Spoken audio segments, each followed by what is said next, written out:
श्रीगणेशाय नमः। अथ श्री शनिभार्या एवं शनि स्तोत्र। यः पुरा राज्यभ्रष्टाय नलाय प्रददो किल स्वप्ने शौरिः स्वयं मन्त्रं सर्वकामफलप्रदं क्रोडं नीलाञ्जनप्रख्यं नीलजीमूतसन्निभं छायामार्तण्डसम्भूतं नमस्यामि शनैश्चरम्। ॐ नमोऽर्कपुत्राय शनैश्चराय निहारवर्णाञ्जननीलकाय स्मृत्वा रहस्यं भुवि मानुषत्वे फलप्रदो मे भव सूर्यपुत्र। नमोऽस्तु प्रेतराजाय कृष्णवर्णाय ते नमः। शनैश्चराय क्रूराय सिद्धिबुद्धिप्रदायिने य एभिर्नामभिः स्तौति तस्य तुष्टो भवाम्यहम्। मामकानां भयं तस्य स्वप्नेष्वपि न जायते। गार्गेयकौशिकस्यापि पिप्पलादो महामुनिः शनैश्चरकृता पीडा न भवति कदाचन। क्रोडस्तु पिङ्गलो बभ्रुः कृष्णो रौद्रोऽन्तको यमः शौरिः शनैश्चरो मन्दः पिप्पलादेन संयुतः। एतानि शनिनामानि प्रातरुत्थाय यः पठेत् तस्य शौरिः कृता पीडा न भवति कदाचन। ध्वजनी धामनी चैव कंकाली कलहप्रिया कलही कंटकी चापि अजा महिषी तुरंगमा। नामानि शनिभार्याय नित्यं जपति यः पुमान् तस्य दुःखा विनश्यन्ति सुखसौभाग्यं वर्धते। श्री शनिदेवार्पणमस्तु। यः पुरा राज्यभ्रष्टाय नलाय प्रददो किल स्वप्ने शौरिः स्वयं मन्त्रं सर्वकामफलप्रदं क्रोडं नीलाञ्जनप्रख्यं नीलजीमूतसन्निभं छायामार्तण्डसम्भूतं नमस्यामि शनैश्चरम्। ॐ नमोऽर्कपुत्राय शनैश्चराय निहारवर्णाञ्जननीलकाय स्मृत्वा रहस्यं भुवि मानुषत्वे फलप्रदो मे भव सूर्यपुत्र। नमोऽस्तु प्रेतराजाय कृष्णवर्णाय ते नमः।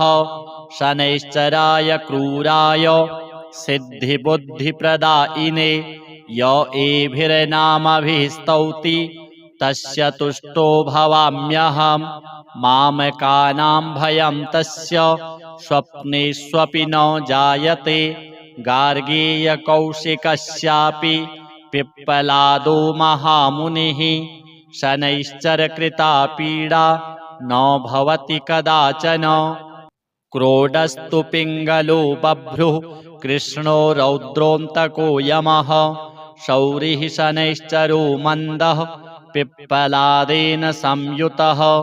एतानि शनिनामानि प्रातरुत्थाय यः पठेत् तस्य शौरिः कृता पीडा न भवति कदाचन।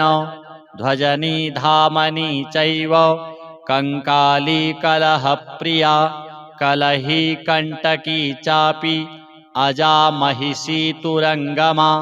नामानि शनिभार्याय नित्यं जपति यः पुमान् तस्य दुःखा विनश्यन्ति सुखसौभाग्यं वर्धते। श्री शनिदेवार्पणमस्तु। यः पुरा राज्यभ्रष्टाय नलाय प्रददो किल स्वप्ने शौरिः स्वयं मन्त्रं सर्वकामफलप्रदं क्रोडं नीलाञ्जनप्रख्यं नीलजीमूतसन्निभं छायामार्तण्डसम्भूतं नमस्यामि शनैश्चरम्। ॐ नमोऽर्कपुत्राय शनैश्चराय निहारवर्णाञ्जननीलकाय स्मृत्वा रहस्यं भुवि मानुषत्वे फलप्रदो मे भव सूर्यपुत्र। नमोऽस्तु प्रेतराजाय कृष्णवर्णाय ते नमः। शनैश्चराय क्रूराय सिद्धिबुद्धिप्रदायिने य एभिर्नामभिः स्तौति तस्य तुष्टो भवाम्यहम्। मामकानां भयं तस्य स्वप्नेष्वपि न जायते। गार्गेयकौशिकस्यापि पिप्पलादो महामुनिः। शनैश्चरकृता पीडा न भवति कदाचन। क्रोडस्तु पिङ्गलो बभ्रुः कृष्णो रौद्रोऽन्तको यमः। शौरिः शनैश्चरो मन्दः पिप्पलादेन संयुतः। एतानि शनिनामानि प्रातरुत्थाय यः पठेत् तस्य शौरेः कृता पीडा न भवति कदाचन। ध्वजनी धामनी चैव कंकाली कलहप्रिया कलही कंटकी चापि अजा महिषी तुरंगमा। नामानि शनिभार्याय नित्यं जपति यः पुमान् तस्य दुःखा विनश्यन्ति सुखसौभाग्यं वर्धते। श्री शनिदेवार्पणमस्तु। यः पुरा राज्यभ्रष्टाय नलाय प्रददो किल स्वप्ने शौरिः स्वयं मन्त्रं सर्वकामफलप्रदं। क्रोडं नीलाञ्जनप्रख्यं नीलजीमूतसन्निभं छायामार्तण्डसम्भूतं नमस्यामि शनैश्चरम्। ॐ नमोऽर्कपुत्राय शनैश्चराय निहारवर्णाञ्जननीलकाय स्मृत्वा रहस्यं भुवि मानुषत्वे फलप्रदो मे भव सूर्यपुत्र। नमोऽस्तु प्रेतराजाय कृष्णवर्णाय ते नमः। शनैश्चराय क्रूराय सिद्धिबुद्धिप्रदायिने य एभिर्नामभिः स्तौति तस्य तुष्टो भवाम्यहम्। मामकानां भयं तस्य स्वप्नेष्वपि न जायते। गार्गेयकौशिकस्यापि पिप्पलादो महामुनिः। शनैश्चरकृता पीडा न भवति कदाचन। क्रोडस्तु पिङ्गलो बभ्रुः कृष्णो रौद्रोऽन्तको यमः। शौरिः शनैश्चरो मन्दः पिप्पलादेन संयुतः। एतानि शनिनामानि प्रातरुत्थाय यः पठेत् तस्य शौरेः कृता पीडा न भवति कदाचन। ध्वजनी धामनी चैव कंकाली कलहप्रिया कलही कंटकी चापि अजा महिषी तुरंगमा। नामानि शनिभार्याय नित्यं जपति यः पुमान् तस्य दुःखा विनश्यन्ति सुखसौभाग्यं वर्धते। श्री शनिदेवार्पणमस्तु। यः पुरा राज्यभ्रष्टाय नलाय प्रददो किल स्वप्ने शौरिः स्वयं मन्त्रं सर्वकामफलप्रदं। क्रोडं नीलाञ्जनप्रख्यं नीलजीमूतसन्निभं छायामार्तण्डसम्भूतं नमस्यामि शनैश्चरम्। ॐ नमोऽर्कपुत्राय शनैश्चराय निहारवर्णाञ्जननीलकाय स्मृत्वा रहस्यं भुवि मानुषत्वे फलप्रदो मे भव सूर्यपुत्र। नमोऽस्तु प्रेतराजाय कृष्णवर्णाय ते नमः। शनैश्चराय क्रूराय सिद्धिबुद्धिप्रदायिने य एभिर्नामभिः स्तौति तस्य तुष्टो भवाम्यहम्। मामकानां भयं तस्य स्वप्नेष्वपि न जायते। गार्गेयकौशिकस्यापि पिप्पलादो महामुनिः। शनैश्चरकृता पीडा न भवति कदाचन। क्रोडस्तु पिङ्गलो बभ्रुः कृष्णो रौद्रोऽन्तको यमः। शौरिः शनैश्चरो मन्दः पिप्पलादेन संयुतः एतानि शनि नामानि प्रातरुत्थाय यः पठेत् तस्य शौरेः कृता पीडा न भवति कदाचन। ध्वजनी धामनी चैव कंकाली कलहप्रिया कलही कंटकी चापि अजा महिषी तुरंगमा। नामानि शनि भार्याया नित्यं जपति यः पुमान् तस्य दुःखा विनश्यन्ति सुख सौभाग्यं वर्धते। श्री शनिदेवार्पणमस्तु। यः पुरा राज्यभ्रष्टाय नलाय प्रददो किल स्वप्ने शौरिः स्वयं मन्त्रं सर्वकामफलप्रदं क्रोडं नीलाञ्जनप्रख्यं नीलजीमूतसन्निभं छायामार्तण्डसम्भूतं नमस्यामि शनैश्चरम्। ॐ नमोऽर्कपुत्राय शनैश्चराय निहारवर्णाञ्जननीलकाय स्मृत्वा रहस्यं भुवि मानुषत्वे फलप्रदो मे भव सूर्यपुत्र। नमोऽस्तु प्रेतराजाय कृष्णवर्णाय ते नमः। शनैश्चराय क्रूराय सिद्धिबुद्धिप्रदायिने य एभिर्नामभिः स्तौति तस्य तुष्टो भवाम्यहम्। मामकानां भयं तस्य स्वप्नेष्वपि न जायते। गार्गेयकौशिकस्यापि पिप्पलादो महामुनिः शनैश्चरकृता पीडा न भवति कदाचन। क्रोडस्तु पिङ्गलो बभ्रुः कृष्णो रौद्रोऽन्तको यमः शौरिः शनैश्चरो मन्दः पिप्पलादेन संयुतः। एतानि शनि नामानि प्रातरुत्थाय यः पठेत् तस्य शौरेः कृता पीडा न भवति कदाचन। ध्वजनी धामनी चैव कंकाली कलहप्रिया कलही कंटकी चापि अजा महिषी तुरंगमा। नामानि शनि भार्याया नित्यं जपति यः पुमान् तस्य दुःखा विनश्यन्ति सुख सौभाग्यं वर्धते। श्री शनिदेवार्पणमस्तु। यः पुरा राज्यभ्रष्टाय नलाय प्रददो किल स्वप्ने शौरिः स्वयं मन्त्रं सर्वकामफलप्रदं क्रोडं नीलाञ्जनप्रख्यं नीलजीमूतसन्निभं छायामार्तण्डसम्भूतं नमस्यामि शनैश्चरम्। ॐ नमोऽर्कपुत्राय शनैश्चराय निहारवर्णाञ्जननीलकाय स्मृत्वा रहस्यं भुवि मानुषत्वे फलप्रदो मे भव सूर्यपुत्र। नमोऽस्तु प्रेतराजाय कृष्णवर्णाय ते नमः। शनैश्चराय क्रूराय सिद्धिबुद्धिप्रदायिने य एभिर्नामभिः स्तौति तस्य तुष्टो भवाम्यहम्। मामकानां भयं तस्य स्वप्नेष्वपि न जायते।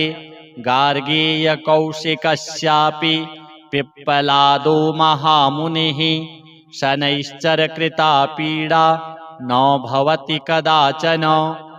क्रोडस्तु पिङ्गलो बभ्रुः कृष्णो रौद्रोऽन्तको यमः शौरिः शनैश्चरो मन्दः पिप्पलादेन संयुतः। एतानि शनि नामानि प्रातरुत्थाय यः पठेत् तस्य शौरेः कृता पीडा न भवति कदाचन। ध्वजनी धामनी चैव कंकाली कलहप्रिया कलही कंटकी चापि अजा महिषी तुरंगमा। नामानि शनि भार्याया नित्यं जपति यः पुमान् तस्य दुःखा विनश्यन्ति सुख सौभाग्यं वर्धते। श्री शनिदेवार्पणमस्तु।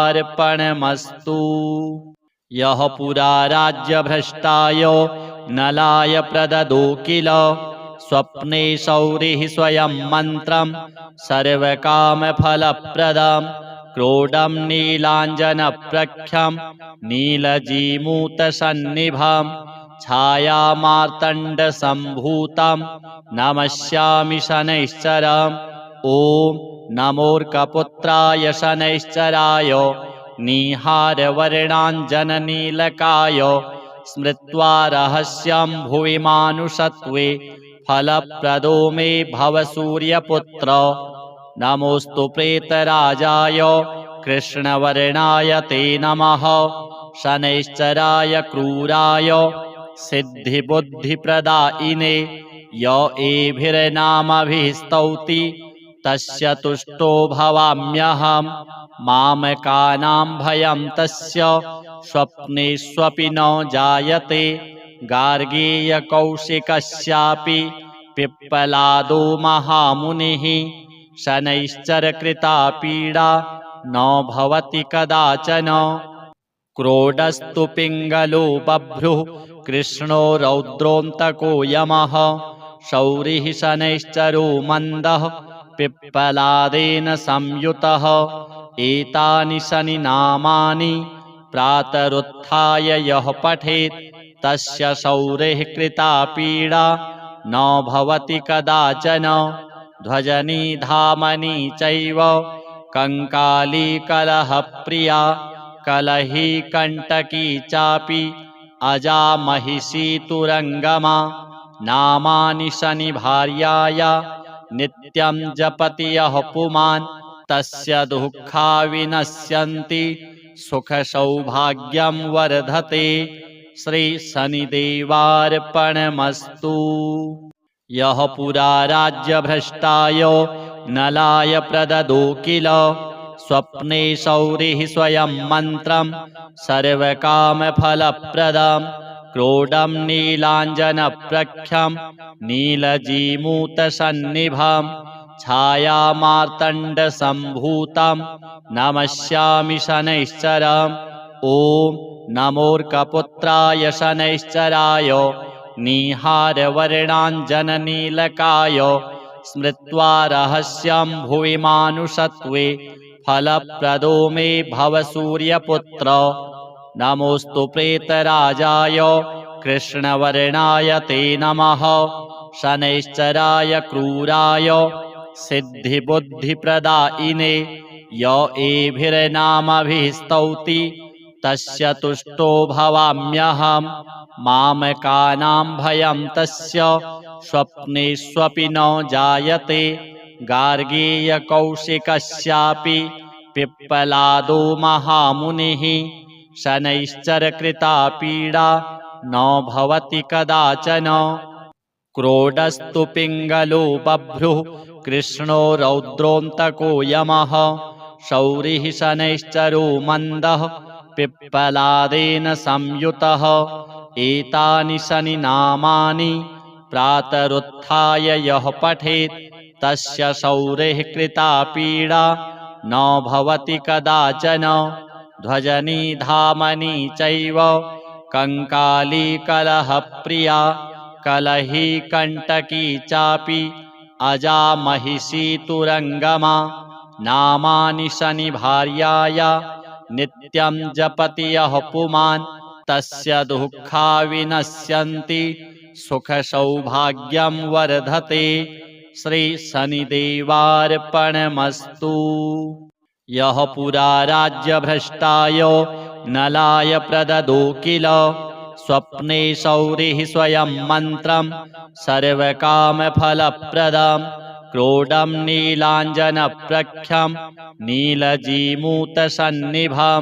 छायामार्तण्डसम्भूतं नमस्यामि शनैश्चरम् ॐ नमोऽर्कपुत्राय शनैश्चराय निहारवर्णाञ्जननीलकाय स्मृत्वा रहस्यं भुवि मानुषत्वे फलप्रदो मे भव सूर्यपुत्र नमोऽस्तु प्रेतराजाय कृष्णवर्णाय ते नमः शनैश्चराय क्रूराय सिद्धिबुद्धिप्रदायिने य एभिर्नामभिः स्तौति तस्य तुष्टो भवाम्यहं मामकानां भयं तस्य स्वप्नेष्वपि न जायते गार्गीयकौशिकस्यापि पिप्पलादो महामुनिः शनैश्चरकृता पीडा न भवति कदाचन क्रोडस्तु पिङ्गलो बभ्रुः कृष्णो रौद्रोऽन्तको यमः शौरिः शनैश्चरो मन्दः पिप्पलादेन संयुतः एतानि शनिनामानि प्रातरुत्थाय यः पठेत् तस्य शौरेः कृता पीडा न भवति कदाचन ध्वजनी धामनी चैव कंकाली कलहप्रिया कलही कंटकी चापि अजा महिषी तुरंगमा नामानि शनिभार्याया नित्यं जपति यः पुमान् तस्य दुःखा विनश्यन्ति सुखसौभाग्यं वर्धते श्री शनिदेवार्पणमस्तु। यः पुरा राज्यभ्रष्टाय नलाय प्रददो किल स्वप्ने शौरिः स्वयं मन्त्रं सर्वकामफलप्रदं क्रोडं नीलाञ्जनप्रख्यं नीलजीमूतसन्निभं छायामार्तण्डसम्भूतं नमस्यामि शनैश्चरम् ॐ नमोऽर्कपुत्राय शनैश्चराय निहारवर्णाञ्जननीलकाय स्मृत्वा रहस्यं भुवि मानुषत्वे फलप्रदो मे भव सूर्यपुत्र नमोऽस्तु प्रेतराजाय कृष्णवर्णाय ते नमः शनैश्चराय क्रूराय सिद्धिबुद्धिप्रदायिने य एभिर्नामभिः स्तौति तस्य तुष्टो भवाम्यहं मामकानां भयं तस्य स्वप्नेष्वपि न जायते गार्गीयकौशिकस्यापि पिप्पलादो महामुनिः शनैश्चरकृता पीडा न भवति कदाचन क्रोडस्तु पिङ्गलो बभ्रुः कृष्णो रौद्रोऽन्तको यमः शौरिः शनैश्चरो मन्दः पिप्पलादेन संयुतः एतानि शनिनामानि प्रातरुत्थाय यः पठेत् तस्य शौरेः कृता पीडा न भवति कदाचन ध्वजनी धामनी चैव कंकाली कलहप्रिया कलही कंटकी चापि अजा महिषी तुरंगमा नामानि शनिभार्याया नित्यं जपति यः पुमान् तस्य दुःखा विनश्यन्ति सुखसौभाग्यं वर्धते श्री शनिदेवार्पणमस्तु। यः पुरा राज्यभ्रष्टाय नलाय प्रददो किल स्वप्ने शौरिः स्वयं मन्त्रं सर्वकामफलप्रदं क्रोडं नीलाञ्जनप्रख्यं नीलजीमूतसन्निभं छायामार्तण्डसम्भूतं नमस्यामि शनैश्चरम् ॐ नमोऽर्कपुत्राय शनैश्चराय निहारवर्णाञ्जननीलकाय स्मृत्वा रहस्यं भुवि मानुषत्वे फलप्रदो मे भव सूर्यपुत्र नमोऽस्तु प्रेतराजाय कृष्णवर्णाय ते नमः शनैश्चराय क्रूराय सिद्धिबुद्धिप्रदायिने य एभिर्नामभिः स्तौति तस्य तुष्टो भवाम्यहं मामकानां भयं तस्य स्वप्नेष्वपि न जायते गार्गीयकौशिकस्यापि पिप्पलादो महामुनिः शनैश्चरकृता पीडा न भवति कदाचन क्रोडस्तु पिङ्गलो बभ्रुः कृष्णो रौद्रोऽन्तको यमः शौरिः शनैश्चरो मन्दः पिप्पलादेन संयुतः एतानि शनिनामानि प्रातरुत्थाय यः पठेत् तस्य शौरेः कृता पीडा न भवति कदाचन ध्वजनी धामनी चैव कंकाली कलहप्रिया कलही कंटकी चापि अजा महिषी तुरंगमा नामानि शनिभार्याया नित्यं जपति यः पुमान् तस्य दुःखा विनश्यन्ति सुख सौभाग्यं वर्धते। श्री शनिदेवार्पणमस्तु। यः पुरा राज्यभ्रष्टाय नलाय प्रददो किल स्वप्ने शौरिः स्वयं मन्त्रं सर्वकामफलप्रदं क्रोडं नीलाञ्जनप्रख्यं नीलजीमूतसन्निभं छायामार्तण्डसम्भूतं नमस्यामि शनैश्चरम्। ॐ नमोऽर्कपुत्राय शनैश्चराय निहारवर्णाञ्जननीलकाय स्मृत्वा रहस्यं भुवि मानुषत्वे फलप्रदो मे भव सूर्यपुत्र। नमोऽस्तु प्रेतराजाय कृष्णवर्णाय ते नमः।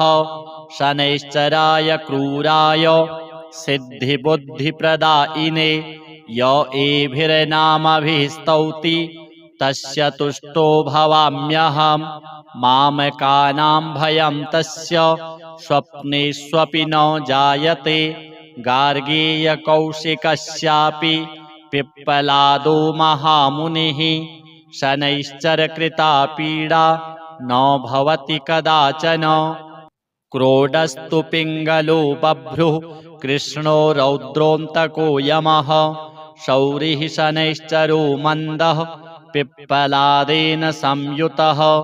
एतानि शनिनामानि प्रातरुत्थाय यः पठेत् तस्य शौरेः कृता पीडा न भवति कदाचन। ध्वजनी धामनी चैव कंकाली कलहप्रिया कलही कंटकी चापि अजा महिषी तुरंगमा नामानि शनिभार्याया नित्यं जपति यः पुमान् तस्य दुःखा विनश्यन्ति सुख सौभाग्यं वर्धते। श्री शनिदेवार्पणमस्तु। यः पुरा राज्यभ्रष्टाय नलाय प्रददो किल स्वप्ने शौरिः स्वयं मन्त्रं सर्वकामफलप्रदं क्रोडं नीलाञ्जनप्रख्यं नीलजीमूतसन्निभं छायामार्तण्डसम्भूतं नमस्यामि शनैश्चरम्। ॐ नमोऽर्कपुत्राय शनैश्चराय निहारवर्णाञ्जननीलकाय स्मृत्वा रहस्यं भुवि मानुषत्वे फलप्रदो मे भव सूर्यपुत्र। नमोऽस्तु प्रेतराजाय कृष्णवर्णाय ते नमः। शनैश्चराय क्रूराय सिद्धिबुद्धिप्रदायिने य एभिर्नामभिः स्तौति तस्य तुष्टो भवाम्यहं। मामकानां भयं तस्य स्वप्नेष्वपि न जायते। गार्गेयकौशिकस्यापि पिप्पलादो महामुनिः शनैश्चरकृता पीडा न भवति कदाचन। क्रोडस्तु पिङ्गलो बभ्रुः कृष्णो रौद्रोऽन्तको यमः शौरिः शनैश्चरो मन्दः पिप्पलादेन संयुतः। एतानि शनिनामानि प्रातरुत्थाय यः पठेत् तस्य शौरेः कृता पीडा न भवति कदाचन। ध्वजनी धामनी चैव कंकाली कलहप्रिया कलही कंटकी चापि अजा महिषी तुरंगमा नामानि शनिभार्याया नित्यं जपति यः पुमान् तस्य दुःखा विनश्यन्ति सुख सौभाग्यं वर्धते। श्री शनिदेवार्पणमस्तु। यः पुरा राज्यभ्रष्टाय नलाय प्रददो किल स्वप्ने शौरिः स्वयं मन्त्रं सर्वकामफलप्रदं क्रोडं नीलाञ्जनप्रख्यं नीलजीमूतसन्निभं छायामार्तण्डसम्भूतं नमस्यामि शनैश्चरम्। ॐ नमोऽर्कपुत्राय शनैश्चराय निहारवर्णाञ्जननीलकाय स्मृत्वा रहस्यं भुवि मानुषत्वे फलप्रदो मे भव सूर्यपुत्र। नमोऽस्तु प्रेतराजाय कृष्णवर्णाय ते नमः। शनैश्चराय क्रूराय सिद्धिबुद्धिप्रदायिने य एभिर्नामभिः स्तौति तस्य तुष्टो भवाम्यहम्। मामकानां भयं तस्य स्वप्नेष्वपि न जायते। गार्गेयकौशिकस्यापि पिप्पलादो महामुनिः शनैश्चरकृता पीडा न भवति कदाचन। क्रोडस्तु पिङ्गलो बभ्रुः कृष्णो रौद्रोऽन्तको यमः। शौरिः शनैश्चरो मन्दः पिप्पलादेन संयुतः। एतानि शनिनामानि प्रातरुत्थाय यः पठेत् तस्य शौरेः कृता पीडा न भवति कदाचन। ध्वजनी धामनी चैव कंकाली कलहप्रिया कलही कंटकी चापि अजा महिषी तुरंगमा। नामानि शनिभार्याया नित्यं जपति यः पुमान् तस्य दुःखा विनश्यन्ति सुखसौभाग्यं वर्धते। श्री शनिदेवार्पणमस्तु। यः पुरा राज्यभ्रष्टाय नलाय प्रददो किल स्वप्ने शौरिः स्वयं मन्त्रं सर्वकामफलप्रदं।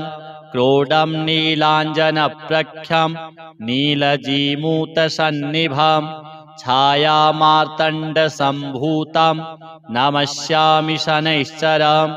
ॐ नमोऽर्कपुत्राय शनैश्चराय निहारवर्णाञ्जननीलकाय स्मृत्वा रहस्यं भुवि मानुषत्वे फलप्रदो मे भव सूर्यपुत्र। नमोऽस्तु प्रेतराजाय कृष्णवर्णाय ते नमः। शनैश्चराय क्रूराय सिद्धिबुद्धिप्रदायिने य एभिर्नामभिः स्तौति तस्य तुष्टो भवाम्यहम्। मामकानां भयं तस्य स्वप्नेष्वपि न जायते। गार्गेयकौशिकस्यापि पिप्पलादो महामुनिः शनैश्चरकृता पीडा न भवति कदाचन। क्रोडस्तु पिङ्गलो बभ्रुः कृष्णो रौद्रोऽन्तको यमः। शौरिः शनैश्चरो मन्दः पिप्पलादेन संयुतः।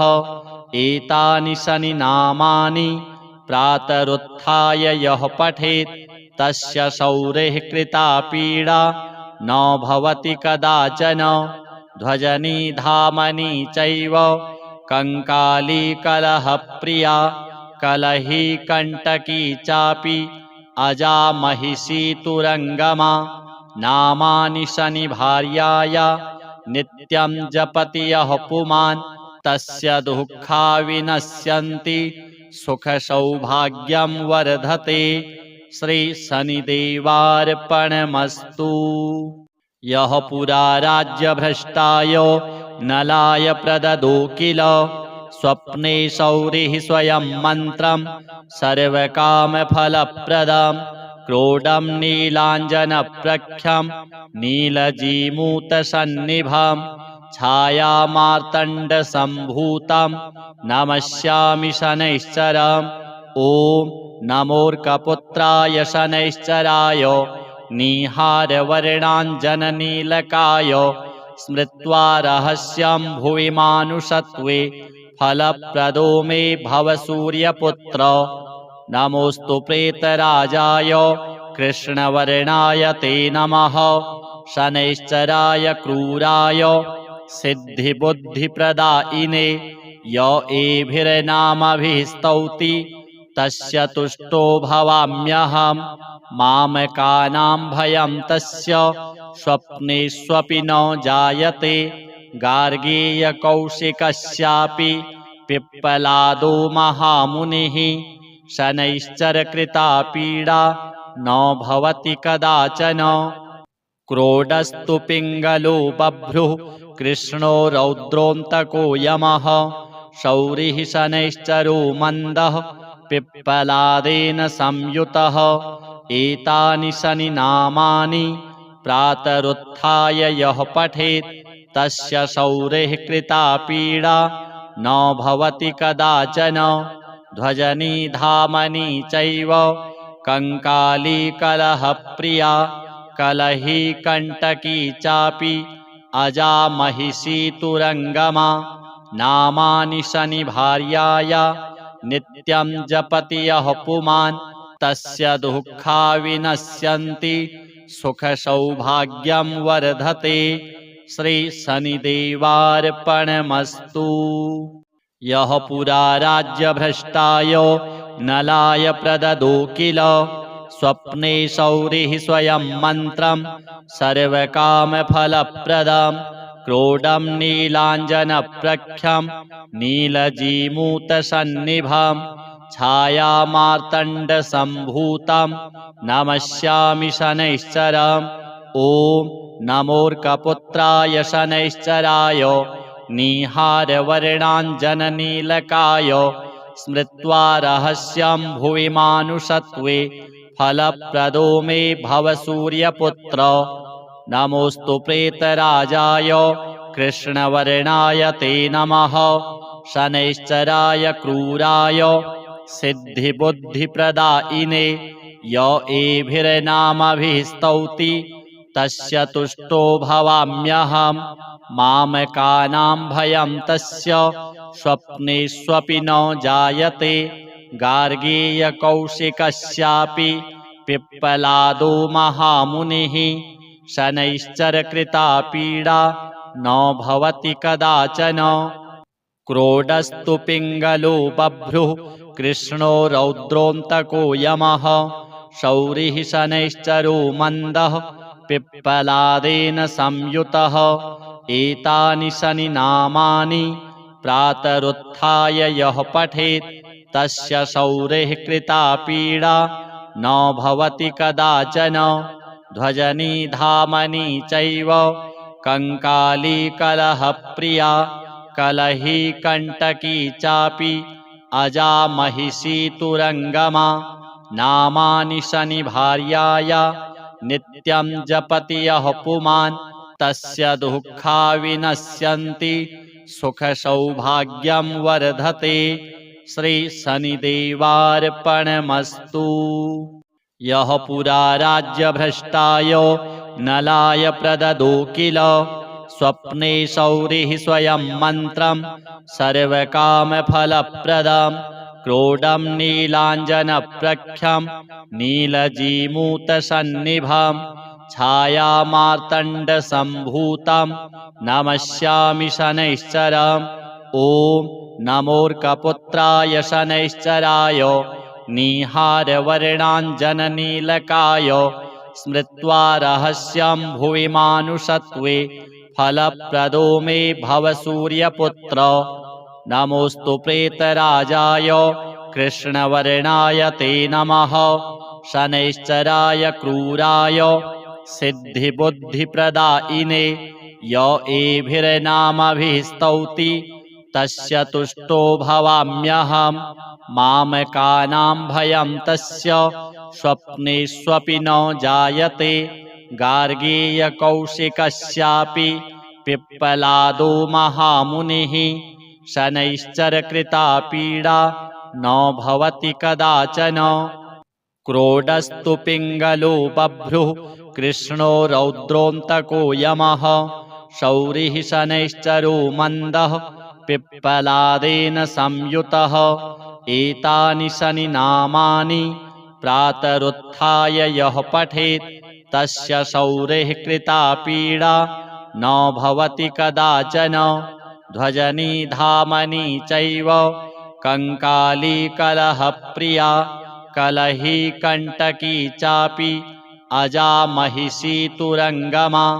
नामानि शनिभार्याय नित्यं जपति यः पुमान् तस्य दुःखा विनश्यन्ति सुखसौभाग्यं वर्धते। श्रीशनिदेवार्पणमस्तु। यः पुरा राज्यभ्रष्टाय नलाय प्रददो किल स्वप्ने शौरिः स्वयं मन्त्रं सर्वकामफलप्रदं क्रोडं नीलाञ्जनप्रख्यं नीलजीमूतसन्निभं छायामार्तण्डसम्भूतं नमस्यामि शनैश्चरम्। ॐ नमोऽर्कपुत्राय शनैश्चराय निहारवर्णाञ्जननीलकाय स्मृत्वा रहस्यं भुवि मानुषत्वे फलप्रदो मे भव सूर्यपुत्र। नमोऽस्तु प्रेतराजाय कृष्णवर्णाय ते नमः। शनैश्चराय क्रूराय सिद्धिबुद्धिप्रदायिने य एभिर्नामभिः स्तौति तस्य तुष्टो भवाम्यहम्। मामकानां भयं तस्य स्वप्नेष्वपि न जायते। गार्गेयकौशिकस्यापि पिप्पलादो महामुनिः शनैश्चरकृता पीडा न भवति कदाचन। क्रोडस्तु पिङ्गलो बभ्रुः कृष्णो रौद्रोऽन्तको यमः शौरिः शनैश्चरो मन्दः पिप्पलादेन संयुतः। एतानि शनिनामानि प्रातरुत्थाय यः पठेत् तस्य शौरेः कृता पीडा न भवति कदाचन। ध्वजनी धामनी चैव कंकाली कलहप्रिया कलही कंटकी चापि अजा महिषी तुरंगमा। नामानि शनिभार्याया नित्यं जपति यः पुमान् तस्य दुःखा विनश्यन्ति सुखसौभाग्यं वर्धते। श्रीशनिदेवार्पणमस्तु। यः पुरा राज्यभ्रष्टाय नलाय प्रददो किल स्वप्ने शौरिः स्वयं मन्त्रं सर्वकामफलप्रदं क्रोडं नीलाञ्जनप्रख्यं नीलजीमूतसन्निभं छायामार्तण्डसम्भूतं नमस्यामि शनैश्चरम्। ॐ नमोऽर्कपुत्राय शनैश्चराय निहारवर्णाञ्जननीलकाय स्मृत्वा रहस्यं भुवि मानुषत्वे फलप्रदो मे भव सूर्यपुत्र। नमोऽस्तु प्रेतराजाय कृष्णवर्णाय ते नमः। शनैश्चराय क्रूराय सिद्धिबुद्धिप्रदायिने य एभिर्नामभिः स्तौति तस्य तुष्टो भवाम्यहम्। मामकानां भयं तस्य स्वप्नेष्वपि न जायते। गार्गेयकौशिकस्यापि पिप्पलादो महामुनिः शनैश्चरकृता पीडा न भवति कदाचन।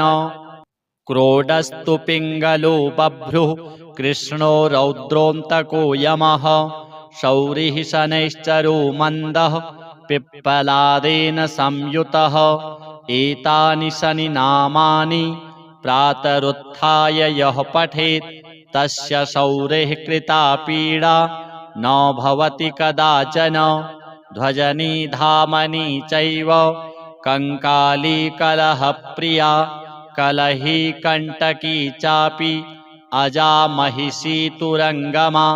नामानि शनिभार्याया नित्यं जपति यः पुमान् तस्य दुःखा विनश्यन्ति सुखसौभाग्यं वर्धते। श्रीशनिदेवार्पणमस्तु।